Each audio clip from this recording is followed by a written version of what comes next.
What up, what up, what up, what up, what up, what up, what up, what up? This is Hotanel Villar welcoming you to the House of Thrive podcast. Jotanael Villar. Man, House Alive? I like that. House of Thrive. House Thrive. Oh, yeah. Like thriving. Okay. Like thriving. Exactly. Absolutely. Did I say that too fast? Maybe so. Maybe it was poor on my part with the listing, but You good? Well, what's good, John? So we got my boy John. John, what's your last name? John Murphy. So we got my boy John Murphy here, extraordinaire. We have a biochemist major.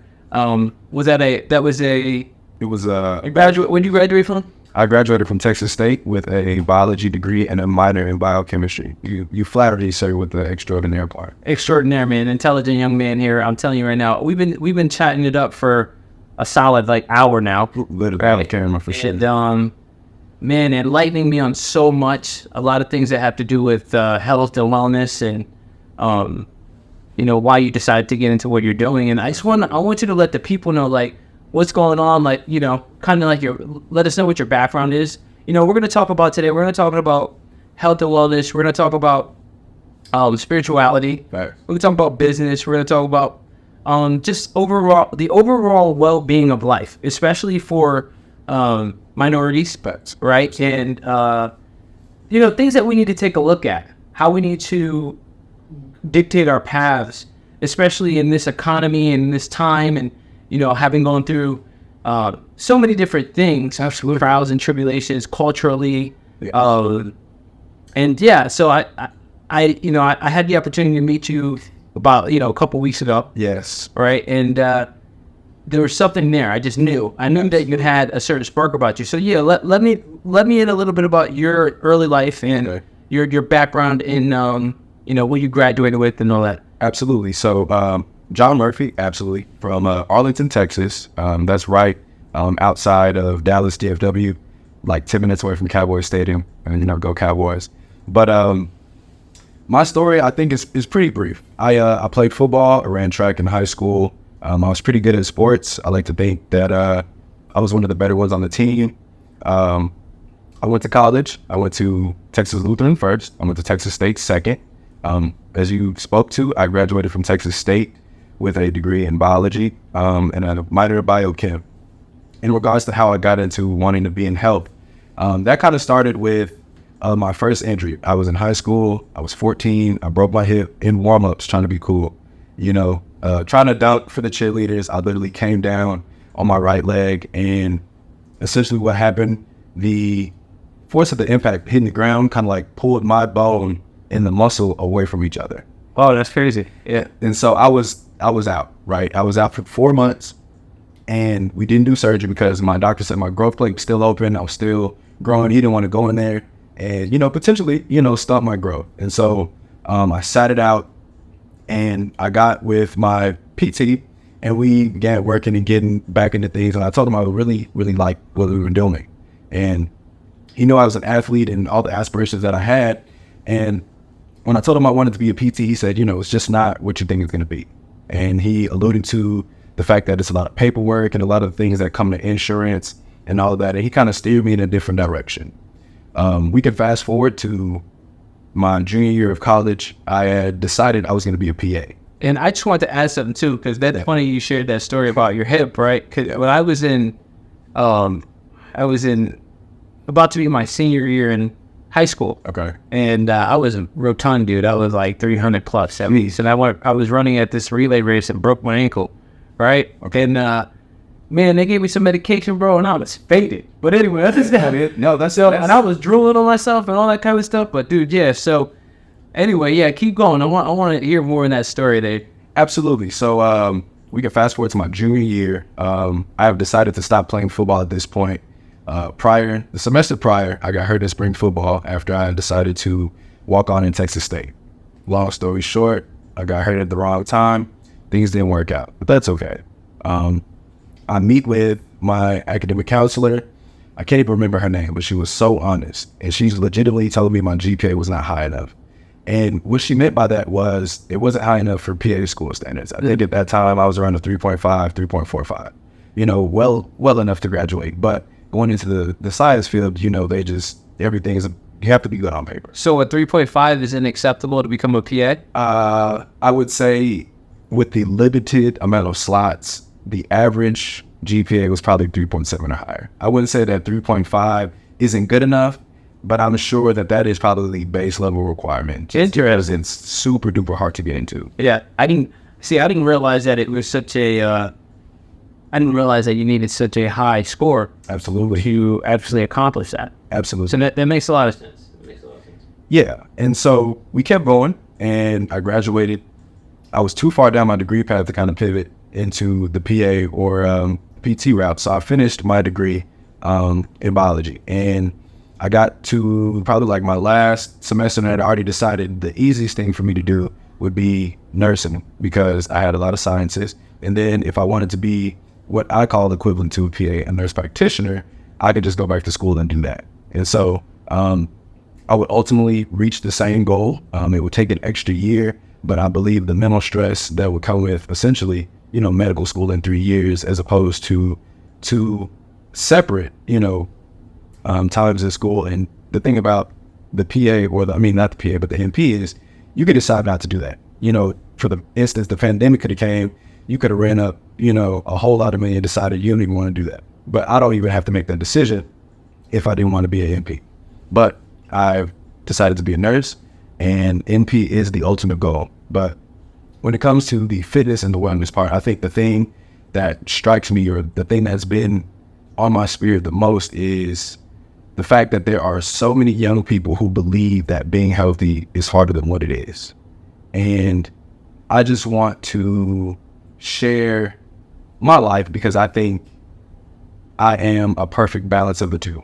I will go out, I'll have a good time, I'll do all of the things that are fun, but I can be disciplined on the other hand.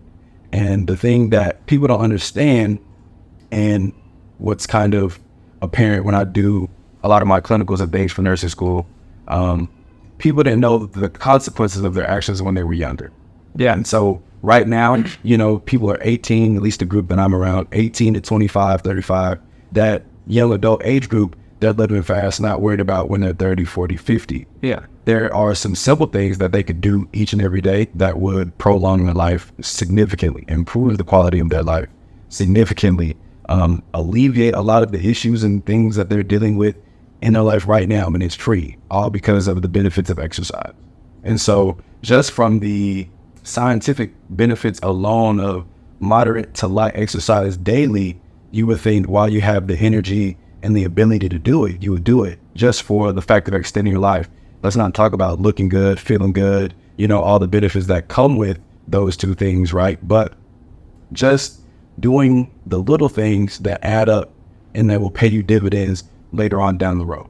Yeah, and I think from a biological standpoint, right, when you exercise, you're actually having the ability to release dopamine and serotonin. Absolutely. Right? So you want to break that down a little bit? Absolutely. So to keep it simple, a lot of the things that people find when they are drinking and doing a lot of those drugs, they are getting the dopamine and that serotonin release. Now, you can get it naturally with the benefits of exercise, and it goes and it comes, and you feel it, long lasting throughout the day because the effects of exercise can be felt days on end, not like, the half-life or the efficacy life of whatever drug you're taking. And so, just the fact that you can boost your mood or you can change your mood, you can improve your mood by just going and getting active.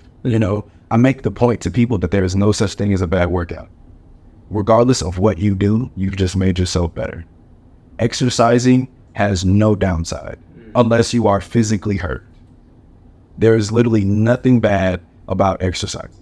And even if you're physically hurt, I bet your heart benefited. Right. So if something is so one-sided, why would you not do that? At least try it before you take the alternative method, right? Especially if you brought up the economy and money is short, man, why I got to go buy dopamine? I can just make my own, right? Exactly. But or utilize a medication that's going to shut off a receptor. Anyway. Yeah. Absolutely. And so I think I want people to understand how important exercise is, but I want people to know that it can legitimately change your life. And I think if more people gave it enough tries or stuck with it long enough, or they were able to get out of their head in regards to, I don't know what to do, I don't want to look dumb, I can't go in there worried about being judged. If you accept the fact that, hey, I want to make my life better, I want to take accountability for my health, I can look on paper scientifically and see all of the benefits that come with this and decide that, hey, if I try this and I give it a month, right?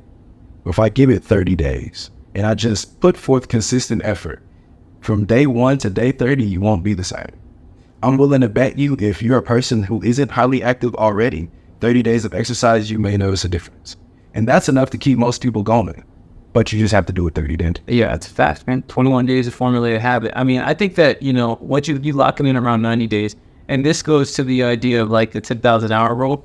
10,000 masters makes you a world class. World class. 10,000 hours of mastery. Okay. So it's usually about 7 to 10 years to being world class, and about 15 to 20 years to mastery. Okay. And then around 30,000, that's when it becomes like a body part. Okay. Right. So, and we could just think about this in terms of children's motor skills. Yeah. Right. Absolutely.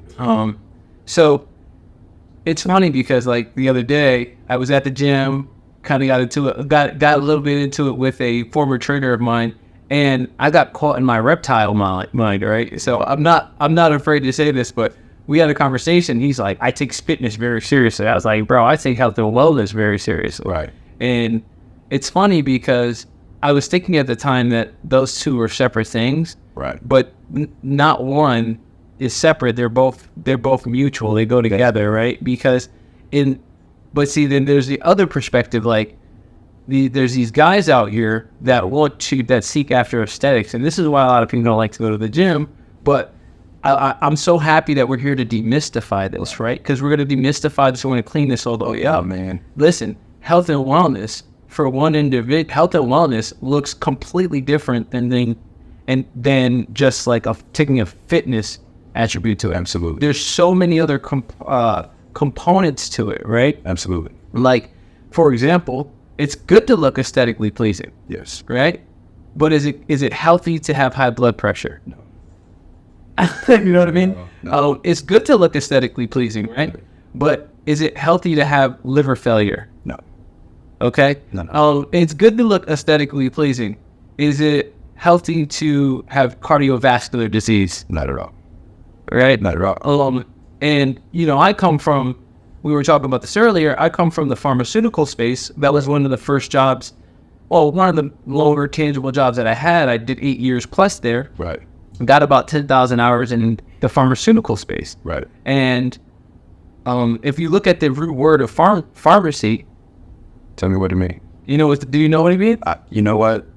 I should, considering the School of Pharmacy is right next door. Yeah. But and you have a shirt that says Eden on it, which I love. Dude. Yeah, that's your brand, right? Absolutely, man. This is from back at home. But tell us what pharmacy. Yeah, I got you. We'll get into wellness and we'll unpack it all, man. Yeah, you're about to. Okay, so with the definition of pharmacy, is the root word is pharmakeia in Latin, which means sorcery. Now, when I was 2-3 years old, I accidentally took a antipsychotic medication, which, if we understand biome, and you understand biology, so you know that the heart is the very first thing that determines life within a human being. Is that correct? True. Yes. Okay. And that heart emits a frequency, Electrical and a vibration. Yes. Right. So that's our first form of having like real life. Is that what's considered life? Is that heartbeat? Absolutely. And then from there, by age 3, we've developed most of the neurons, so our lights go on. So we're in a theta state up until about age 3. Is that right? Correct. Where like your mind's getting cut on, you warming up the car. Yeah. It's a car, but you don't really know what to do with the car. Like a little kid just hit the gas. Right. You can hear the engine rev it. Yeah. Yeah. Now the engine revs. Now a kid is more consciously there by age 3. Absolutely. Right? So if at 2 or 3 I take an antipsychotic medication, what happens to my car? Yeah, you put a hiccup in that engine. A little short circuit there, right? Absolutely. So I realized that maybe that's where the little mania came from. I have a little bit of right. Sometimes I reach for that reptile part of my brain, but in that understanding, you know, it's nice to almost bring it back to a Bible scripture, you know, finding Jesus and then it being a renewal of your mind, right? But anyway, back to that, back to the state, and then, you know, by age 7, our genitalia has fully been formed. So, you know, usually they say that, and I don't know what scientific studies are out there about 5-year-olds are like they're more or less exploring themselves. Right. That's kids. Yeah, they're just gonna try to understand.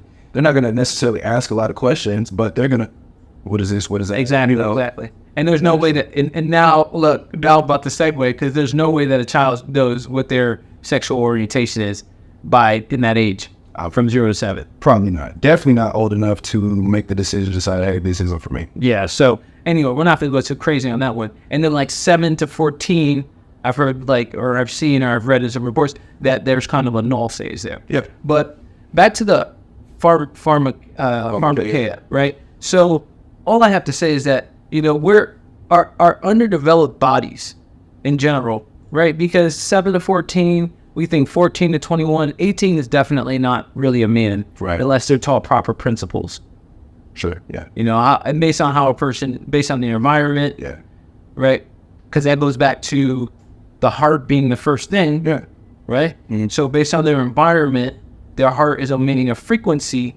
The frequency of the host, meaning the mother, whatever that mother's going through, right, affects that child. Absolutely. Right, and then our personalities are pretty much contained at age 7. Yes. Is that right? Yes. And this is, I mean, we're talking from, that's just a scientific standpoint. For sure. But going back to pharmakeia, it being sorcery, and back into draws nearer to fitness, right? High blood pressure, liver failure, heart disease, all those kind of things. Yes.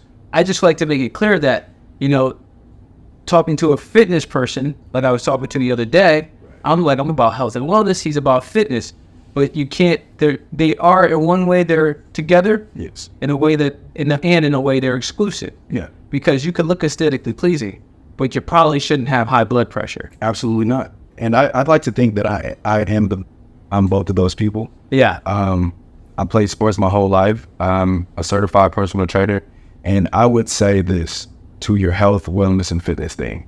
If you are fit, but you are not mentally well, you are not healthy. If you are healthy, but you're not mentally fit, you are not well. All of those things have to be all in unison. A lot of people use fitness to improve their health, which genuinely improves their wellness. They don't have to be that way.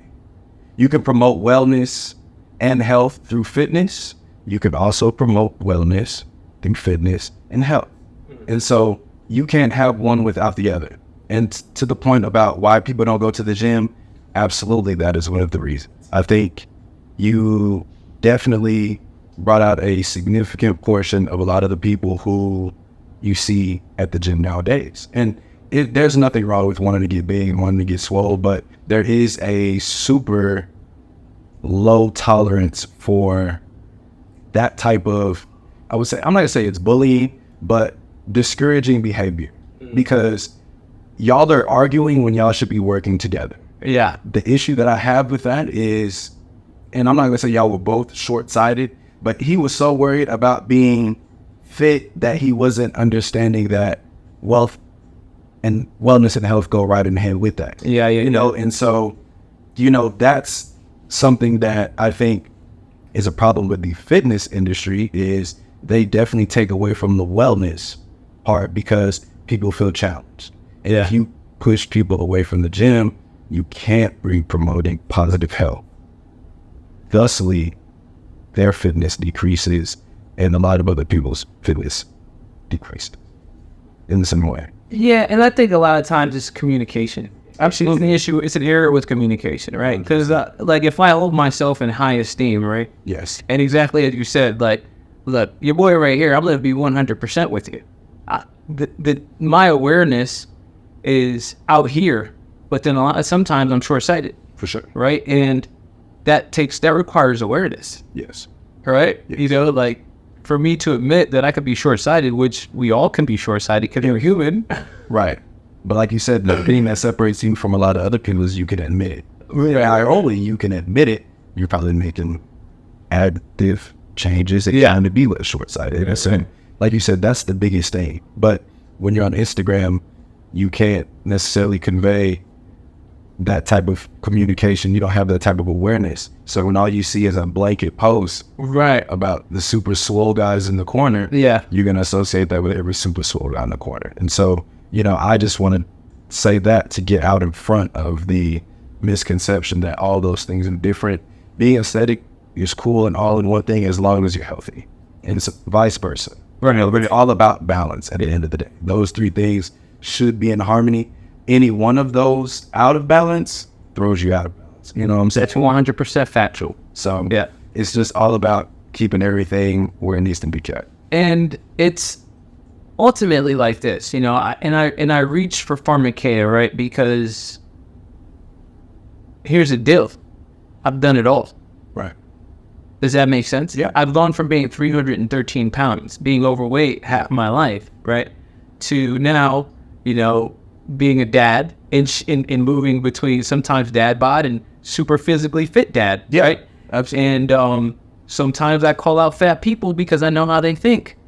Does that make sense? And that's cool. I couldn't necessarily do that because I wasn't ever big. No. You have that experience, and you were there, and so you have the thoughts, you have the knowledge, you were there, and you overcame that. So no, you're doing the right thing. Yeah, but and I appreciate you saying that. So like, it's like I tried sharing that side. I was like, dude, you have to understand, like, psychologically, what I do a lot of times, I'm marketing something, I'm calling people out, and it's up to me to discern, right? Because on this side, I'm getting attacked, and then on this side, my people are getting results. Right. You know what I mean? Like, the people that I'm catering to, because I had to realize, right? I tried to step into the, more bodybuilding, workout with bodybuilders in my life, only to realize, and I do this to myself fairly often, I hang around certain people just to kind of see if that's for me. Yeah. And then I realize, like, hold on a second, this ain't for me. Yeah. Right? But that's to get mine to, that's education. Yeah. That's me being the science experiment. Facts. Right? To really approach it from a space of, okay, what do I have to gain from this person? Which is a lot. I've gained a lot, right? And then it's also like, okay, all right, this is why I'm doing what I'm doing. Yeah, right? This is why I do what I do. So with that being said, I've done a lot. We're talking about pharmacy space. At 2 or 3 years old, I took a dad one pill. Yeah, right. And then so it led me. I experimented with different things in the pharmacy several times. I experimented with weed and other drugs. I don't know about it. Yeah, man. And I've messed with I've done fasting. I've done pretty much every single nutritional guideline under the sun, just about, right? Yeah. From going into ketosis and fasting and plant-based diets, and I'm currently on a water fast right now, and I've done a whole just all different kinds of stuff most people want to do. Yeah. Okay, and I've tried different performance enhancing stuff, and only to discover what works best for my body. Right. And then what do I think would work best for most bodies. Right. Right. To going back into like cardiovascular disease, years ago, probably like 8 or 9 years ago, my mom was diagnosed when I was 10 years old with congestive heart failure and cardiovascular disease, cardiomyopathy. Okay. Which which is congestion around the right, which congestion around the heart just simply means inflammation. Yeah. Right. And then, so as I got into health and wellness years later, she would call me complaining, this and that, which is mental, right? Mm-hmm. Things were going on in her family. And I was like, you know what, Mom, don't call me anymore. Don't call me until you start working your heart out. Go do whatever it takes to get that heart to where you feel like you're going to pass out and work that muscle. It's a muscle. Drink more water, work it out. How'd that go? Let's just say 6 years later, no more myopathy. Listen, you said you stood on business and You did what you had to do. And, quick aside about the heart failure, that is probably I think that's number 2. Number one is heart disease. Yeah, they go back and forth between 1 and 2. Is like, yes, heart disease. And so the biggest thing to prevent that, you need to go to a doctor. You need to go at least one time a year, let them check your blood pressure, let them take your blood, let them check your cholesterol, AST, ALT, all your liver labs, your enzymes, because those are things you won't ever see. But if you live with an imbalance for too long, your body's only going to be able to compensate so much. The older you get, the less well you can compensate, and that's what leads to failures. You know what I'm saying? I myself, I have high blood pressure at 26 years old. I couldn't do anything about it. But if I was to work out extremely hard the way that I do, and this be unknown to me, at any moment in time, I could have passed out or anything, just because it is unknown knowledge. And they call heart disease the silent killer because you never know until it's too late. But your heart is responsible for so much, pumping blood and making sure you get oxygen and everything gets to where it needs to go. If that's not functioning properly, that affects those, your brain, and everything in between. And there are a lot of easy fixes for high blood pressure when it comes to medications and when it comes to exercise. And I'm willing to bet if you get on a few of the non-pharmaceutical regimens first, you can at least get that blood pressure down. And if it's something that can't be treated with just exercise like me, I take a 5 milligram diuretic. Right, Yeah. You know what I'm saying? So there are ways that you can live with this, but you don't want to get to the point to where, oh man, you had a heart attack for you to find out, that, you had high blood pressure for 15, 20 years. You had calcium buildup. You've had this going on. Like I told you, So you got high blood pressure? I do. Oh, okay. Look, now I'm not going to say that you shouldn't see a doctor. Okay, that's never going to be what I use. I always say consult a doctor first, right? We were talking about this earlier. Like I have a lot of doctor friends, a lot of nurse friends who literally have come to me for advice about health and wellness, right? Because I'm aware that cancer and cardiovascular disease are the top 2 known killers, right? Especially in our country. For sure. And you have to take a holistic approach to everything. And holistic does not mean, a lot of people think holistic means, we're going to go outside and go pull it in. I'm like, dandelion is not bad for you. Dandelion root is good. Absolutely. But holistic means we want to look at the entire person, the whole being. What activities are they doing? What are they consuming? Look, we're simple from at a scientific level. We are very simple beings, right? Absolutely. And if you read your Bible, you'll get that information. But we're made up of water, Dirt. 96% H2O, carbon, nitrogen. There you go. So if that's all they say ashes to ashes, that's what that's all we are, man. And I will tell you, the holistic is extremely important. Yeah. I am in nursing school right now, and when you offer care to people, that's one of the things that's most important.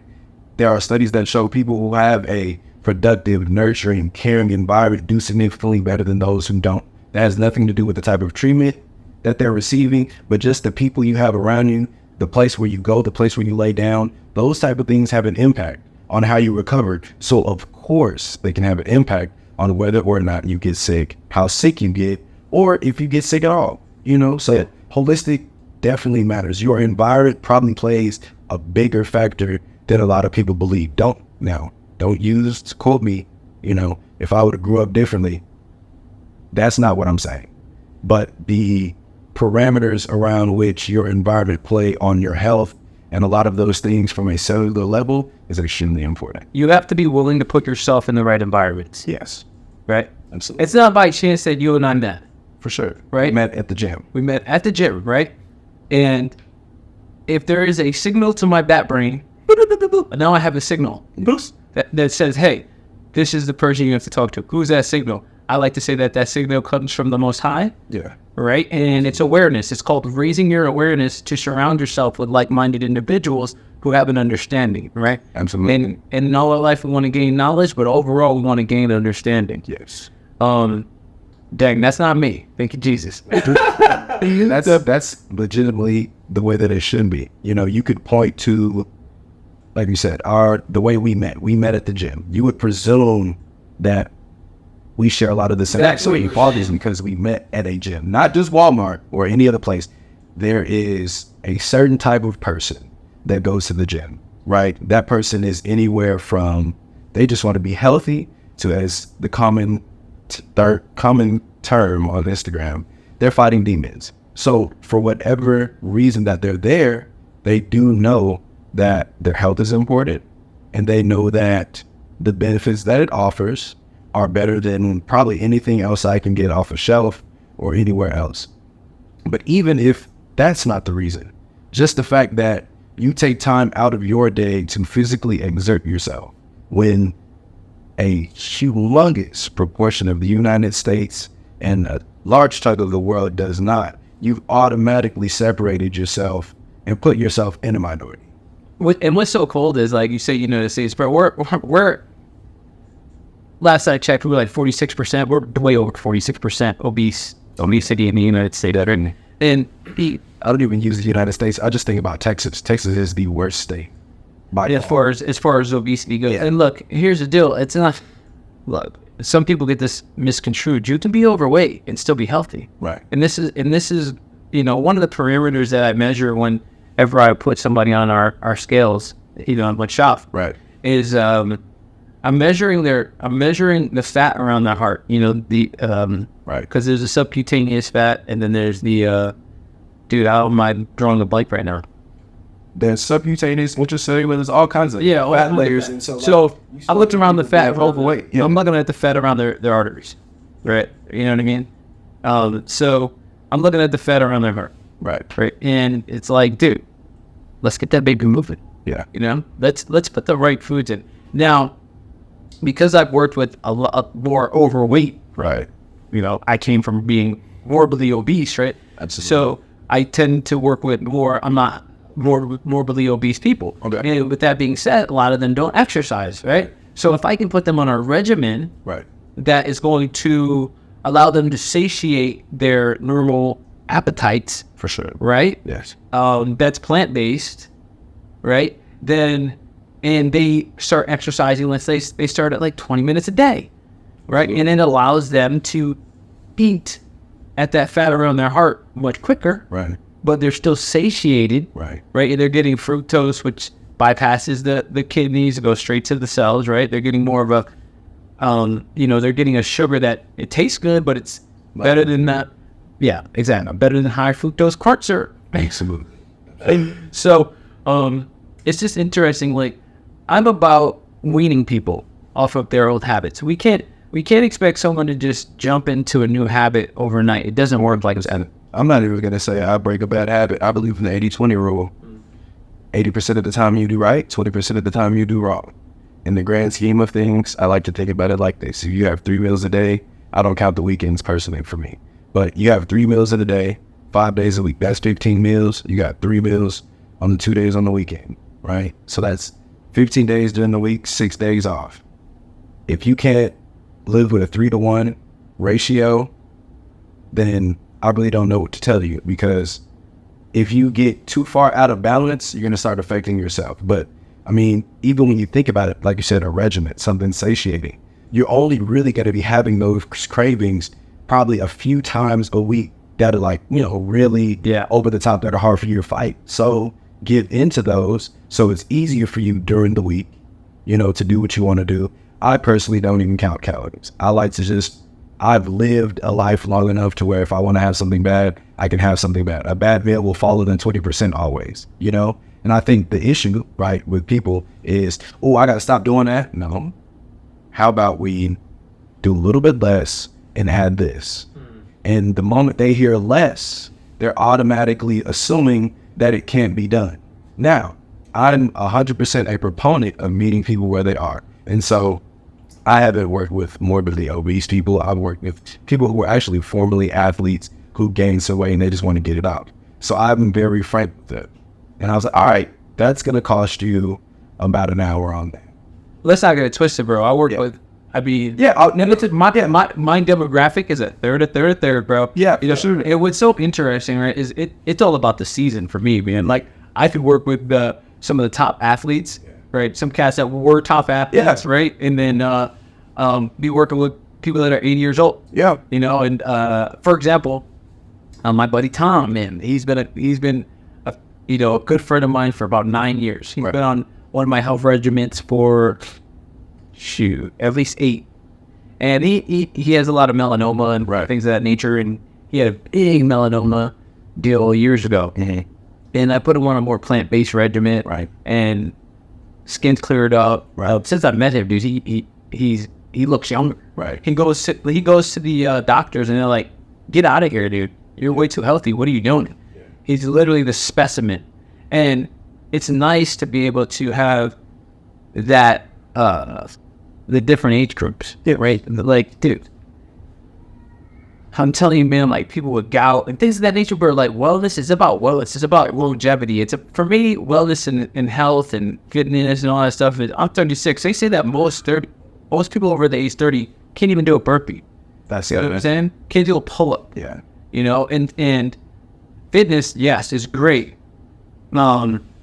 But overall wellness is a ticket, dog. Like, bro, we're talking about living an extra 20, 30 years. Yes. I think the word that people don't want to hear or they take for granted is functional. Functional. Yeah. So everybody is, while they're young, everything is cool. I'm going to actually give you a statistic I believe. I need to go and check, but I believe it when I heard it. Only about 10% of people can really do a pull-up, period. So it's crazy. You know, think about how many people at the gym struggle to do a pull-up. Now, think about all the people who don't work out. We already know that's the overwhelming majority. Now, there is going to be a few people who don't work out that are strong enough to do a pull-up, but the overwhelming majority of the people can't pull themselves up one time. You know, so that's not important to me. My thing is, like when I train older people, I used to train my pastor. And the goal for us was, hey, man, you want to be able to walk them down those stairs, no problem. You want to be able to get up and down. You don't need any help. You know, and that doesn't mean you have to be old. I mean, we talk about 40, 50 years old because people have arthritis and a lot of other things that are onset that start to develop severely. And so you're not doing things to strengthen your bones, strengthen your muscles while you're younger. Atrophy is naturally taking place. And so when you get to the point to where those regenerative processes slow down or they stop, right? Now, if you'd have had 30 years of strength training and 20 years of walking every other day, I guarantee you, if you fall down, you can get up. Get right back up. Or you don't even fall. You could put your hand down. How many times have you seen a Life Alert commercial? All they're worried about is falling and you can't get up. Crazy, isn't it? It's ridiculous because you can literally... Now we're going to go into there. The brain, right, needs balance. And you've been saying balance, but let's really dive deep in this. Yes. The actual motion of lifting a barbell with both hands, running with both feet, right, walking with both feet more often. That's coordination. Every day. Around the block is coordination and balance. You're literally firing those neurons in that brain to be there a lot longer. Like it's necessary. That's how you maintain balance. 100%. It's like my buddy Tom fell down some stairs. And he's 75, but I'm like, yeah, you're healthy, you do great things, you know, but you fell because you were drinking. You know, I wasn't, it's the drinking, bro. Stop drinking. There's no need for it at this stage. Yeah. Right? And I'm like, guess what? We got a gym outside. We're pumping some iron, dog. Because, he does a lot of stuff, but and he was only out for 6 weeks. He lived through it, but there's always ways to get better. And I push, I'll tell you, like, man, while older people, bro, let me stop. I ain't playing with you. I push them harder. You have to. I push them harder. It's much. Then I push younger people. It's much. Isn't that crazy? That's the right thing to do, though. I stick it to them like. You have to, though. You have to, because there's just a lot of biological processes that once you get, and I'm just throwing a number out here. This doesn't have to be for everybody, but at least for men, once you get on like the other side of 50, it starts. You know what I'm saying? Some people may even say sooner. Some people are suggesting, a lot of men got lung T, a lot of that. Oh, a lot of that is hot right now, too. I want to go into that one. Keep going, though. That's where I want to go. Keep going. The debate of low T, that's here nor there. I can tell you this. We are sleeping less. We're sleeping far less quality. There's a lot more light pollution. People are up more hours throughout the day. The quality of our food has decreased. And I will say there is a lot more additives and a lot of the everyday things that we consume. Now, I'm not going to sit here as a scientific professional and tell you that all of these things mean negative things for us. For one, like when they put fluoride in your water, that's good for your teeth. Some of you don't brush your teeth, like there's important things that they do or have done, as crazy as the government is, that are beneficial. But from the time, let's say 100 years ago, you can't tell me we're those same people. Let's go to fluoride real quick, because there's a lot of people that argue that fluoride causes Pineal gland? Causes the pineal gland to close. Now, I'm a proponent for that, But on the flip side, now let's also we'll go a little bit as a test side of it too, because I've used my body as like I said, our body is a petri. It's like, listen, we are a petri dish. We are made petri. Everything is happening. All the chemicals are happening inside of here, right? Absolutely. So, if you want more testosterone, guys, right? And look, you can look at me. I'm not perfect, but guess what? You'll see it, because I'll do it. And it happens relatively quickly for me, because I understand my body and the chemistry of it. When I fast for 36 hours, now they do say if you fast longer than 36 hours, you become catabolic. Yeah. Your body starts eating some muscle. Because now you're trying to survive. Yeah, but here's the deal, y'all. Jesus fasted 40 days and 40 nights. And guess what happens? Your boy gets sharper. I get so lean. I get so mean. I get so clean. That's true. It ain't no joke. And exercising and training legs can also boost testosterone. Talk to him again. Say that again. Exercising, training legs, but I will also say, let me be very specific about what I'm saying. You need to train to a intensity that requires you to be physically exerted. What will happen is your body will have to adapt to the stimulus, right? Testosterone helps with that muscle growth, right? When people say training legs, because that's generally the body part that people can train the heaviest. So if you take your body to the point of a lot of stress, how does it deal with that stress? Think about fight or flight, adrenaline, all those type of things. All that stuff gets to flowing. It's just on a very micronized scale when it comes to exercise. But these are definitely stressful situations over and over, just called reps. So you need to put your body through that to where you become accustomed to that. When it becomes accustomed, the way that it overcomes that stress, that muscle breakdown, all of those things that are deleterious to the body, that testosterone comes in and repairs that. It fixes that. So those people who seem macho and like, bro, you've been acting different. Yeah, he's been lifting, he's been eating, getting bigger, stronger. So guess what? You need more testosterone for more muscle that you make. But we're not gonna get into that part of it. You already did. What do you mean? That's fantastic. It's awesome. I love it. I will say this in regards to the low T. If you're my honest opinion, I would say there is probably some fall off compared to where people were compared to where we are now, just because of how far off the grid we've gotten. But with the processing of this and the processing of that, everything is genetically this, genetically that. It won't be something that happens overnight. Like I think about Nagasaki, right? When they dropped the bomb, you didn't see the effects of that until 2-3 generations later, when 1 in 10 people have, you know what I'm saying? So like, I'm not gonna say, man, my dad got more testosterone than me, but probably naturally free flowing, whatever you came out the gate with, you're probably a little bit lower. Or once you begin to do the mass consumption, you get on the American diet more and more, you're probably going to be losing it at a quicker rate than someone of a later stage would. But nothing, I'm not trying to scare anybody. That's just me being nerd and being scientific. Yeah, but we can also, let's preface this. And so we were talking about different things like ketosis or just an all-meat diet or absolutely plant-based diet or, really all meat, plant-based. Yeah. And fasting, there's people that are like watertarians or whatever. Yeah, for sure. And I know a guy who's, he's on a carnivore diet. He just eats meat, water, fruit, no vegetables, and it's really a personal preference. Yeah. I would say that And how does he look? How does he feel? Does he have any? He says he feels good. He's a bodybuilder kind of guy. Yeah. So he's lifting weights, working out a lot. I mean, I love bodybuilders. Yeah. Don't get that to it. I absolutely love bodybuilders. I like to understand the philosophy of every individual to, because I don't know at all. I'm gonna give you my context. Yeah, I keep giving you the side eye when I say bodybuilder. Yeah. Just because the gym that I went to in college was known for bodybuilders, and so there, amongst the bodybuilder community, there is almost a stereotype of what a bodybuilder is, like that meathead, super jock, hey, get out of my way, you gotta live my way, you're not serious,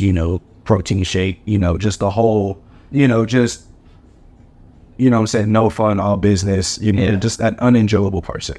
And so this guy isn't that. He said that it worked for him. I think it was more so he was just highly active.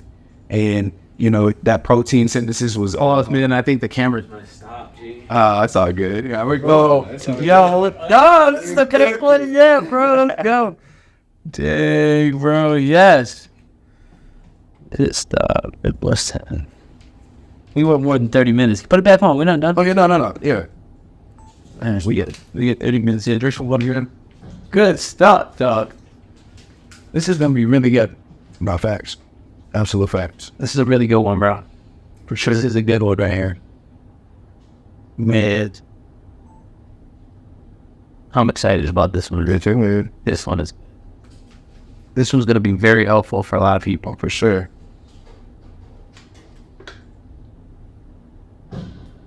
All right, Letish. Okay. I don't know how far we got, G. But yeah, at least. Let's find out where we gotta see if we gotta backtrack. This, bro. Damn, I just was going. Yeah. How do you unlock these? Monitors. No, it's not the monitors.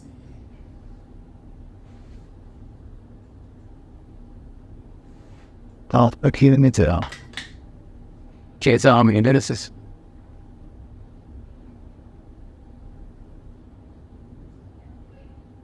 Shipping time. Let's just go. Yeah. Well, You got. hell yeah, for sure. Now we're cooking. But I know I have it all on the phones.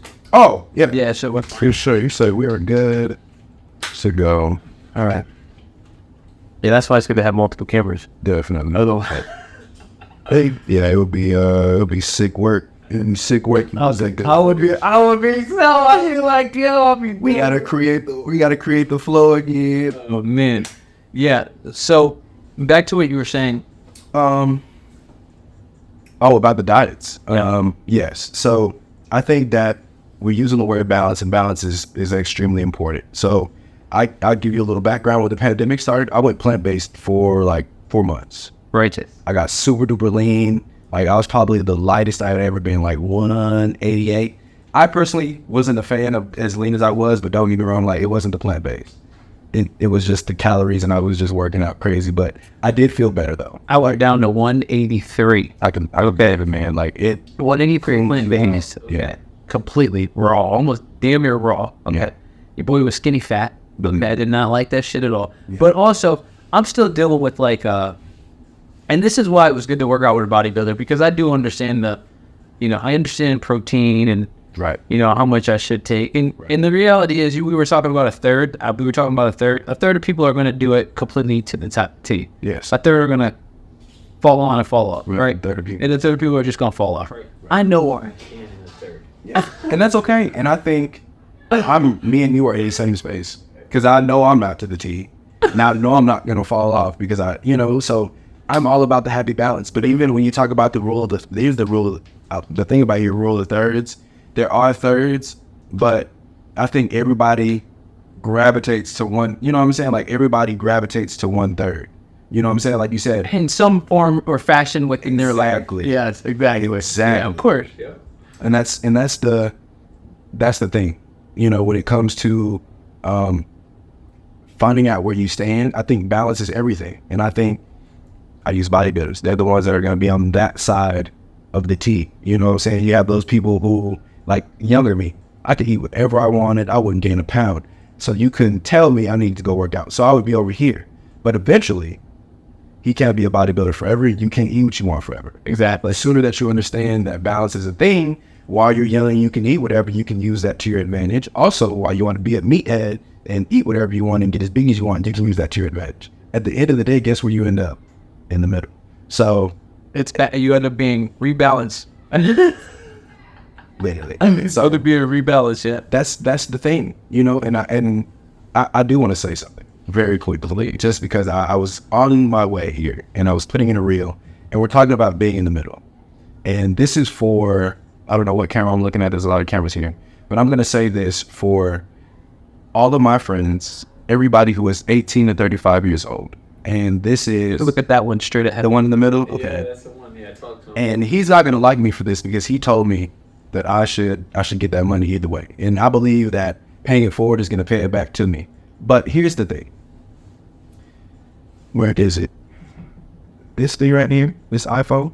Okay. If you want to know how you can lose weight in 30 days, you can Google that. If you want to know what your macros need to be, you can Google that. If you want to know what exercise you need to do, you can Google that. If you don't know how to come up with a program, there is free software online that, if you get as specific as you want, they will create a personalized workout plan for you for free. Here is the thing. If you use the excuse of you don't know how or you don't have time when it comes to taking care of the one singular body that you have, that one body that is responsible for potentially producing other people, taking care of other people, producing money for other people, and also getting you from point A to point B and letting you live the life that you want, you are doing yourself a tremendous disservice. So let me be very, very brief and specific. If you want to gain 10 pounds, this is what you do.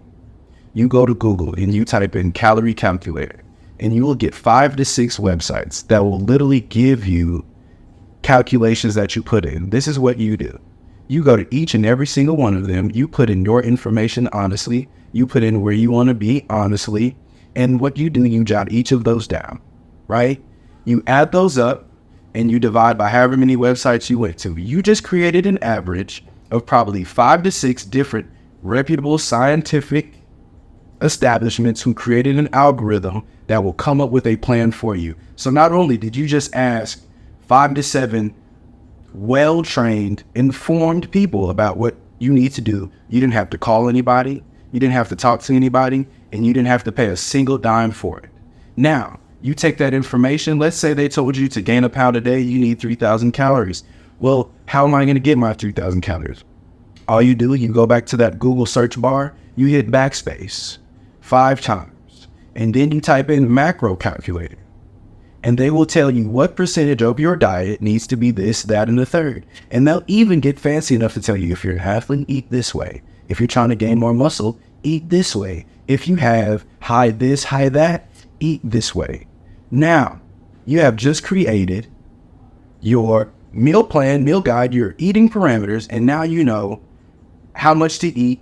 Now you need to know what to do with that. Okay, you can go to Chat GPT or AI, since y'all already use it. Y'all are laughing at all the deep fake images on Instagram already. So let's use it for something productive. Hey, AI, create a 4-day workout plan that targets hams, glutes, chest, yada, yada, yada, as specific as you want it. You can put in your maxes if you know it. If you don't, guess what? It will spit it right back out to you. Now, you have an exercise plan. You know how many calories you can eat every day, and you know what kind of foods you need to eat each and every day. Now, let me tell you how smart the government is. When you click on Instagram, guess what? If you've done all that Googling on your phone, I guarantee you one of those food prep services will pop up. Yeah. I guarantee if you're really serious about it, you would definitely invest in a meal prep. Let me tell you why. And I'm almost done. I'm going to get off my soapbox. But you can go to the store and buy a 3-pound bag of chicken thighs for $10, right? That's 2 pounds. If you eat 5 ounces of chicken, you're at, 5 or 6 meals. You get you some rice and you get you some beans or whatever. Guess what? You have Chipotle at home for half the price, and you can season it the way you want it. Now, if you want to pay $10.86 and you want to earn a couple of Chipotle points and some salsa and queso every day, then that's fine. But if that's not you and that's not in your budget, you have your burrito bowl right there. You can do that. Now, every single day too is delicious. My favorite food on the planet. Easy. Easy. So now I've just told you you can work out, how to work out, what to work out to do. Guess what? They have videos. Because y'all are on YouTube all day. You can definitely type in Bulgarian split squat. You can get so fancy, you can bias different muscles if you want to. Legitimately, the world is your oyster if you want it to be about health. So when you say you can't find a trainer or you can't get the information that you need, you can at least get yourself started. Because I believe any person who's willing to calculate how many calories they need, what food they need to get, what exercise they need to do, if they're really serious about their health and you do all three of those things, there's no way you don't go find a trainer. There's no way you don't go to the gym. There's no way those things don't happen. But what most people do, so that's too hard to do right now, but I'll come back to it later, or whatever, doom scrolling does to them. And then it's a week later, a month later, now you may get back to it, and now you never do. 10 to 15 minutes, you could have literally did all of that online. Now, if you're worried about looking dumb or looking stupid, that's okay. If we're worried about being healthy, and this is just for jokes, I'm gonna make a Planet Fitness joke. You can go to Planet Fitness and take that AI created workout plan where you won't be judged and get a good workout every single day. They also have a 30-minute fitness zone, so where if you don't like the workout plan that they gave you, there's little arrows on the ground where you can go through and do each rep and each workout for an allotted amount of time. They have it listed out for you. But whether it's eating, getting money, or whatever the situation may be, the internet is out there. The internet is open, and I'm legitimately speaking to myself. Because I felt like everybody should have known this, and sometimes you just need somebody to look you in your eye and say it. Like, hey, Yeah. you know better, do better. What's your excuse? Because you got the money, you clearly blowing it. So why not spend it on something that's going to benefit you? So that's my soapbox, just because I have been asked the question about what to eat and how to eat and what should I do so many times. And I'm not saying that to discourage people from getting personal trainers and all of that. But people fall victim to paralysis by analysis. They see what somebody looks like. They think they can't get there. All you have to do, take a deep breath, take a step back. You need to understand that that's not going to come overnight. But as long as you're willing to do it, you want to do it, there are people out there who will be there along the way with you. I'm a personal trainer, and anybody who's ever trained with me knows I go extremely hard. You know what I'm saying? Like, I'll pull up on you wherever, we'll work out outside, we'll do what we do. I met this gentleman at the gym, and now we're recording a podcast together because genuine energy is going to gravitate towards each other. And the moment that you find somebody else who's like-minded or in the same boat as you, you know how much easier that gets for you? There's a saying about the dang, I'm gonna butcher the name, but it's a certain type of horse, and the horse has the pulling capacity of 1,500 pounds by itself. But when you strap it next to another one, he feels like, hey, I need to lighten the load. And so you put two horses together, and now you have the pulling capacity of 4,000 pounds. That is the same way positive relationships work and negative relationships work in life as well. So if you can stack up the good and you can get next to another horse that's in the same race as you, you just amplified your own pulling power. He's pulling for you. Y'all are pulling together, and y'all will probably accomplish more. You made a friend. Your life gets better. You've changed for the better. And now you're doing the same thing that I'm doing, trying to get other people to do the same because you hate it took you so long to see what all it takes.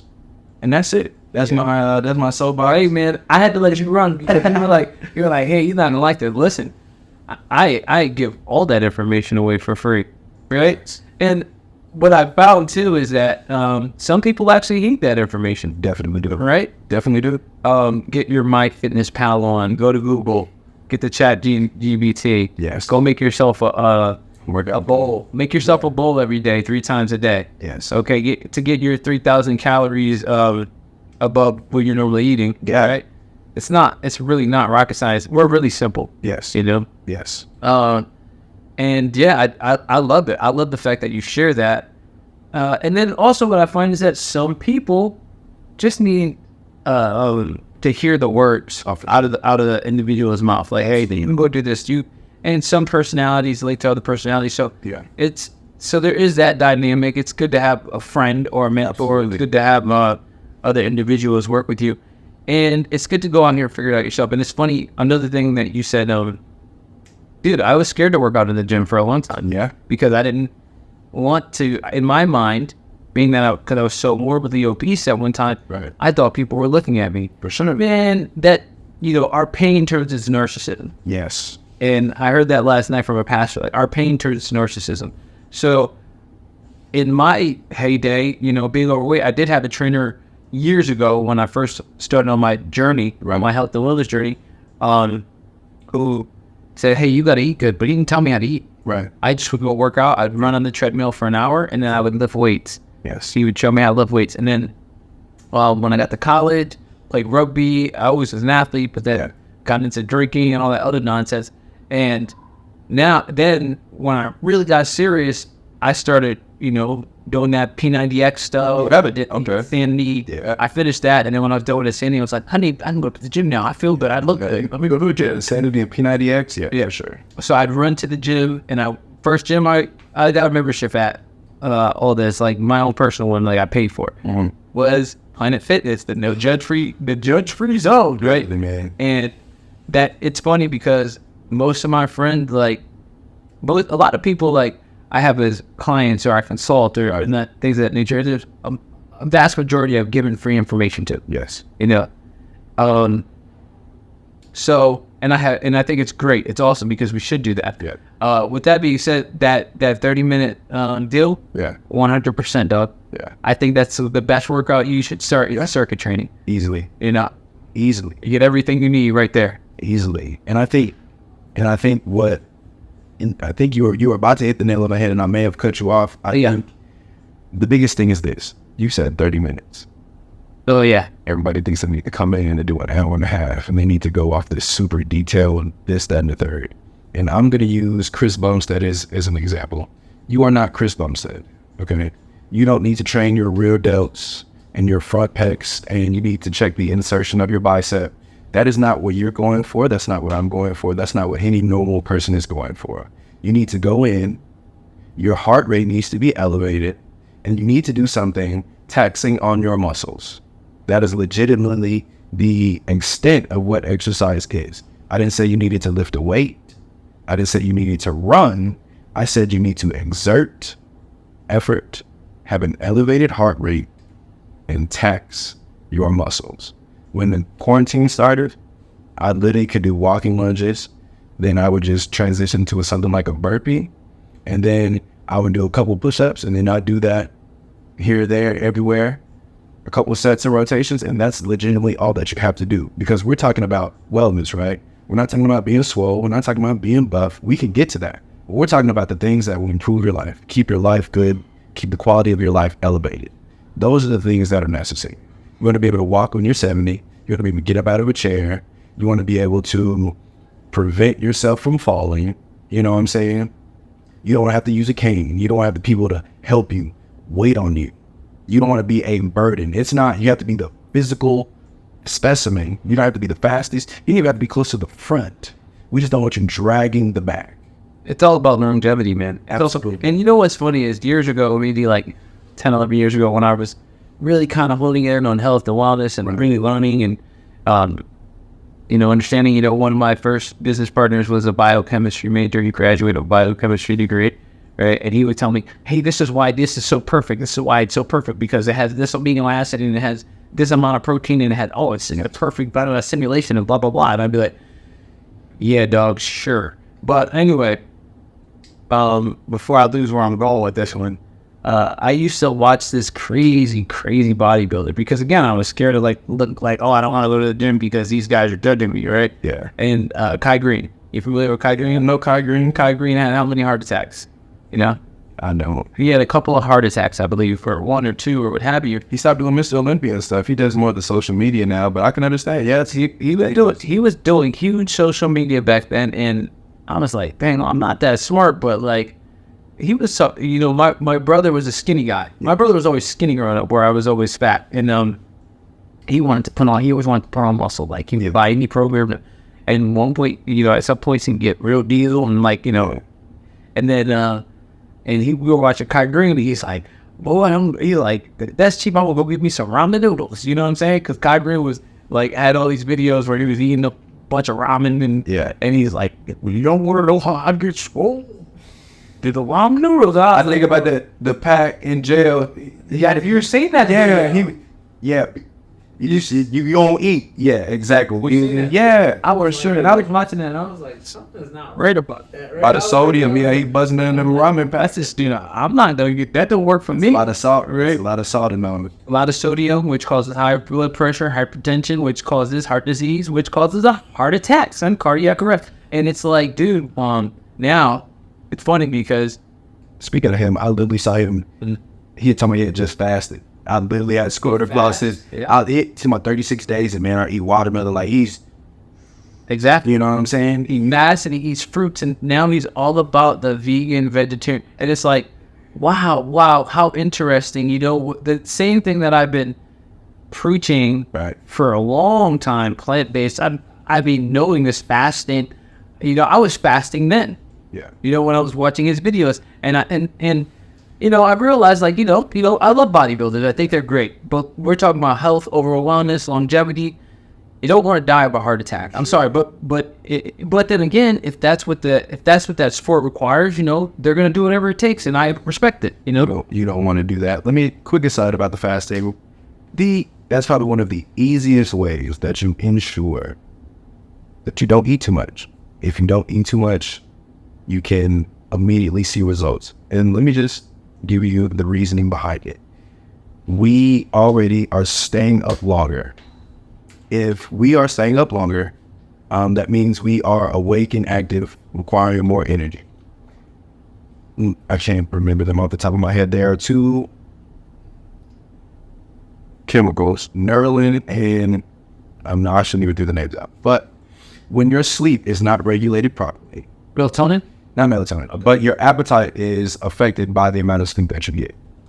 And so if you are up all throughout the night, that's why people are always snacking, right? Because normally when you're asleep, that hormone would be in balance. But now when you're up longer than you should be, that chemical has a longer time in the bloodstream. And so you're more prone to eat, you're more prone to snack. If you decide to fast, let's say I won't eat before 12, you've just cut out 4 to 5 hours that you don't have to worry about eating.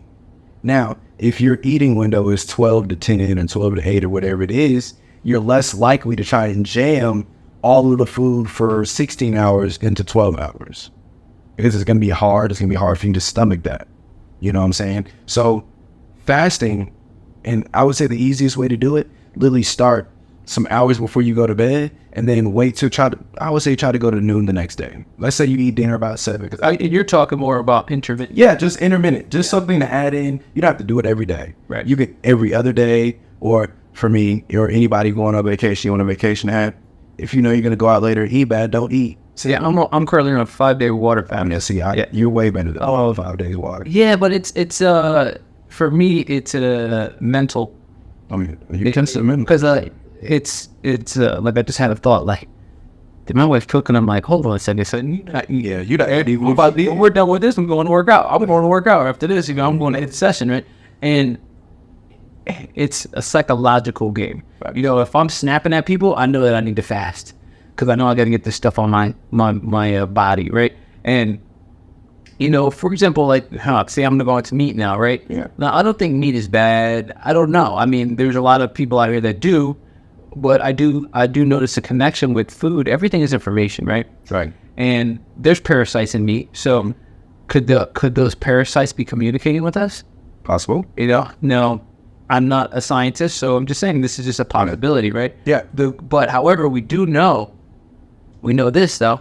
It starts in the gut. Health, our better health starts in the gut. Absolute facts on that one. So, when you give the body the opportunity to reset itself, right, in a longer 24, 36, 48, despite the fact that your body goes catabolic, right, you're allowing your body to reset itself, eat all the bad cells, talk to me. I would say I think this is a good time. I'm not sure if they got it, but we can talk about how cancer starts and how it spreads and the benefits of benefits of fasting. So, as he stated, right, 36 hours is about the onset time of where you might begin to get some of those catabolic effects. Let me tell you why cancer is what it is and does what it does. Essentially, Cancer is just a cell that mutated improperly. And So it's already existed within your body. absolutely. If you weren't aware of that, I hate to be that one. There are mutated cells that just lets you know that a mutated cell does not have to be cancer. Now, here is now how that becomes cancerous in itself. If you have that same cell able to multiply, proliferate, it's able to move, it's able to get to other places, that is a problem. Now, we can talk about the fasting. This is where this comes in. When you starve your body of the processed things, the sugars, the fats, the oils, you are starving the energy source required for those bad things that are in your gut. Quick aside about the gut, I think everybody should fast, and I think everybody should do at least a colon cleanse once in their life just to see what is in there, because a lot of that stuff is inside the lining, the deep pockets of the walls. And if you aren't regularly using the restroom, eliminating, having proper fluid go through there, which a lot of people are, we're just not drinking enough water, we're not eating healthy enough, we're not doing that natural breakdown and cleansing phase on its own. And so this is where fasting comes in. You need to do fruits, vegetables, and water. You're gonna essentially starve the body of the food source that helps proliferate cancer, right? Because they live off the sugar, the sucrose, the starches, those type of things that are hard to digest, that linger in your bowel, that linger in your stomach. Those are the things that those cancer cells feed on. Here's the reason.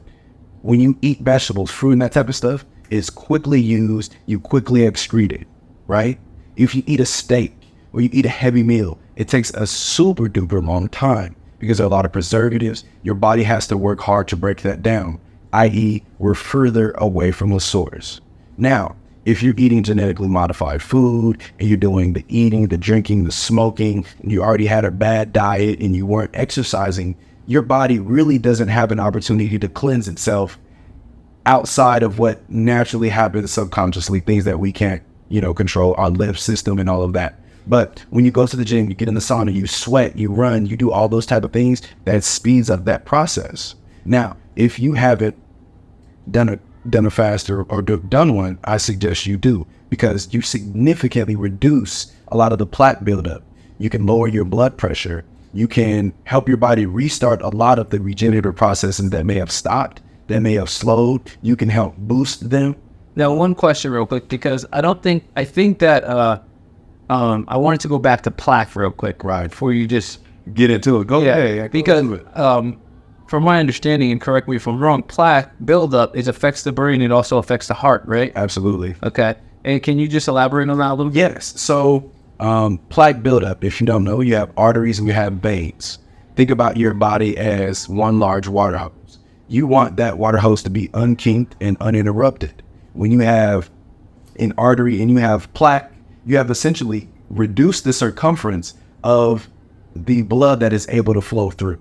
Now, if you can't pump the normal amount of blood through that vessel, vein, artery, whatever it may be, your heart has to work harder, right? That is the beginning of what we're talking about is heart failure, because your heart is having to compensate for the decreased blood flow that is allowed through these veins, arteries, this, that, and the third. The problem with that is if you keep that calcification, whatever it may be, that's only going to make that heart work harder, but that spreads, right? When your brain doesn't get oxygen, right? Those are the type of things that happen, because at some point, the further you get away from your heart, the blood flow is going to be less. And so if your body is not able to boom, boom, and send out that 100% of blood, you're not going to get 100% of the nutrients back, and you're going to consistently begin to cycle low quality blood. That's really what it is, because when people get heart failure, it's something else. Your lungs are working too hard because you're pumping half oxygenated blood. You know what I'm saying? And so it is legitimately the silent killer, because people have heart failure. They're like, man, am I alone? Am I this? Am I this? It's because your heart is legitimately picking up the slack everywhere you are coming up short. And so that's why I say get those liver labs checked, get those kidney labs checked.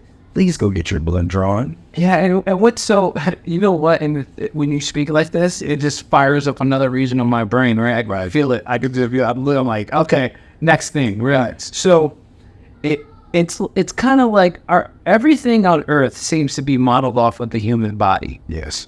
like the combustion engine, for example. The only difference is that engine uses gasoline or oil to fuel it, right? Right. Our bodies are literally fueled Yes. by water. 100%. You're 60% water if you didn't know. 60 to 60 to 70. 60 to 75, I like to tell people, but hey, I'm not, Either way it goes, the overwhelming majority of your body is water. So, and then cleaning out the bloodstream, it brings me back to an herb that I like to use called burdock root. Yeah.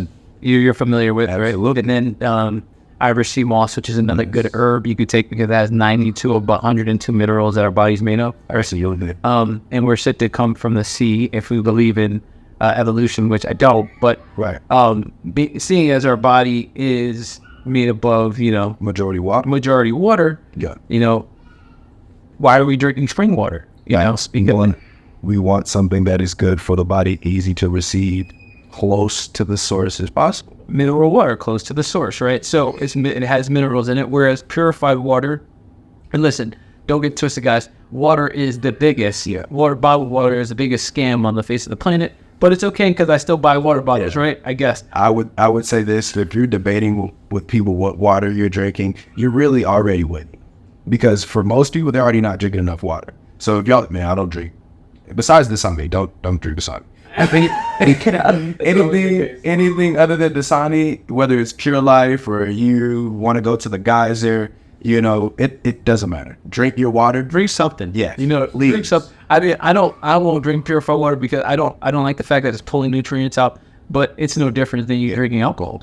So, but you're way better. You're way better with the purified water than alcohol. Let's just say, yeah, because you're at least giving yourself an opportunity to live. For sure.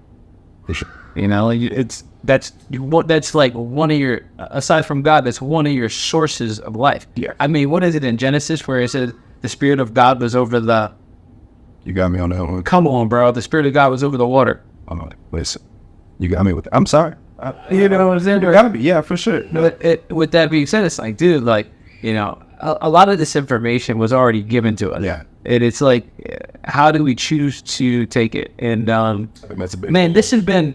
Listen, bro, we're gonna have to do this again. Let's do it. Right? Because it's tough though. We're gonna do we gotta do like a weekly thing because we gotta pop in and drop knowledge. There's a lot. There's a lot to unpack. We can go on for days, but ultimately, I like to simplify it for everyone. Right? Let's simplify, right? Yes. Drink more water. Simple as that. Drink more, eat more foods that are biodegradable for your body. Absolutely. Real simple, I like to say, up your minerals, up your nutrients, more phytonutrients, more plant-based nutrients, up it. Yes, eat your meats and all that kind of stuff. He already said, stay away from complex carbs. It's not that hard. We're really simple. I give you 5 things, probably put 10 years on your life right now. If you can get 6 to 8 hours of sleep a day, if you can drink 2 to 3 liters of water, if you can get 5,000 steps in a day, if you can get outside every day, 15 minutes-ish or so every day, you're good. And if you can find purpose or something that you enjoy, a hobby, every day, something that brings you joy outside of work or your income, that right there you literally have things to keep you alive, you have something to give you purpose, and then you have the benefits of vitamin D. That's literally what I just gave you. My bro just said air, water, sun, earth. Yeah. And a friend. Right? Exactly. Well, because you need friends because, like before, we're talking elementals, 96% hydrogen, nitrogen, carbon, and oxygen, right? Where do we get carbon from? We get that from one another, right? Do I breathe out carbon? You breathe out carbon. Absolutely. Thanks for the carbon, bro. Yes, indeed. Right? We get oxygen from where? The trees. Yes, indeed. Right? They feed off our carbon. Go hug a tree. You get what I'm saying? From dust, from dust we came, dust we shall return. Yes. Go outside, put your feet in the grass. You need a little nitrogen, you need a little vitamin D. Go outside and get some sunlight with a friend. The tree could be your friend too. It could be. If it needs to be for that day. But legitimately, that's legitimately what you just need to do. Those things will significantly improve your life. If you want me to take it a step further, I would challenge anybody to give exercise 30 days, a true 30 days. And if you give it a real 30 days and you don't like what happens, I'm in college, but I'll find some way to remediate the situation. And you can put a stamp on that. Right. You said remediate. Yeah, listen, in 30 days, listen, if they're committed 30 days, ain't nobody even calling you. Yeah. Ain't nobody calling because it's already embedded. You know, they say 21 days to form a habit. I think so. What I like about that idea, that 21 days to form a habit, because I'm really, like, when I hear these rules, Yeah. I'm kind of stubborn, right? So I'm like, it ain't 21 days. But here's the deal. 21 days you plant the seed. Yeah. And when you plant the seed, it depends on where the soil's at, right? Right. But guess what? That seed's always there. And you can never go back. Right. You never know when you're going to grow. Yeah. You literally, that's the only thing. You're doing the work is watering the seed. Whenever the seed grows is when the seed grows. You can't be the dirt. You can't play God. The thing that you can do every day is water that seed. Watering the seed is putting in the consistent effort, controlling the things that you can control, doing the things that you know that are better for you. You do those. If you water yourself with positivity, you're going to get positivity back. The same way you get good if you pour alcohol and BS and negativity on top of yourself. That is the type of seed you're going to get back. If you did not know, you are planted. Now, where you're planted, that's a decision you made a long time ago, but that's personal. Let's go. You can decide to get up out of that, or you can continue to grow. Now, I like where I'm at. I like where I'm planted. I'm going to keep watering. But if you are a rose in the concrete, baby, hey, we can do something different. Go get you some water. Go get you some water. Go to a new garden. Do whatever you have to do. You can make that change. That change can be made. Change is right here. The change will be made. The change is right here. And hey, it's with you too, man. Right? Absolutely. I'm 100% better. Right. Yeah, I'm 100% better, and I don't want that to be misconstrued for anything other than improvement in any way, shape, or form, because it takes consistent effort on your part. It takes you believing that the work is going to pay off, and it takes you being in a good environment, a place that yields growth. You can't water a plant in concrete and get mad when nothing pops out. You need soil. So you have to do those things, and when you do those things, you can't tell me a plant won't grow. Righteous. You know, that's the simple fact of the matter. And that's from somebody who has grown. Man, I don't really like the dirt. I'm gonna go play in the concrete for a little while. Nah, concrete's not cool. Like, I'm telling you, the concrete is not cool. So enjoy the dirt. Enjoy being planted. It's stressful above ground. So whenever your blessing, whatever that is, takes off, just know you're gonna have to really water it and take care of it every day. So enjoy that time while it's dormant. Enjoy the process. Enjoy what that is. Because when it is your time to shine, you will have to shine. Mm-hmm. And guess what? There's always a process. Even when you're shining, there's still a process. It's ease. And that's the beauty of being alive, is that there's always a process. Yeah. So yeah, John, man, I want to thank you for coming on today. It was a pleasure. Providing so much value to the people. Let everybody know where they can find you at. You can find me on Instagram _BodyByJohn. Just shoot me a message or anything like that. Some content should be coming out shortly. Just keep in mind, I am a nursing student, so just give me some time, but I will get there. Any questions, I'm more than happy to help, willing to help. Fitness, wealth, health, wellness, all of those things flow succinctly, concurrently, and they are one and the same. So please don't forget that without one, you don't have any of them, and with all three, you have it all.